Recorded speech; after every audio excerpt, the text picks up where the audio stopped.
Welcome to English Reading for Learning. Delicious nuts.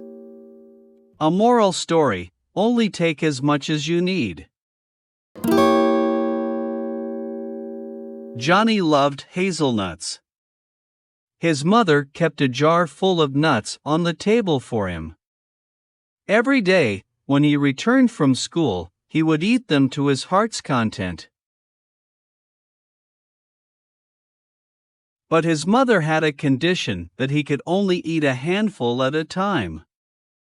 One day, as Johnny returned from school, he thought, "Let me try to take as much as I can." He dipped his hand into the jar, but his hand got stuck.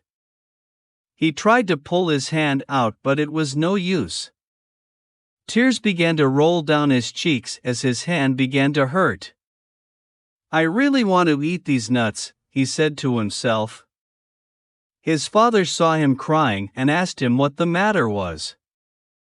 Father saw his fist and said, "Johnny, just let go of some of the nuts and your hand will come out." Johnny obeyed his father and his hand slipped out. Thanks for watching and listening. Please click like and subscribe for new and latest uploads.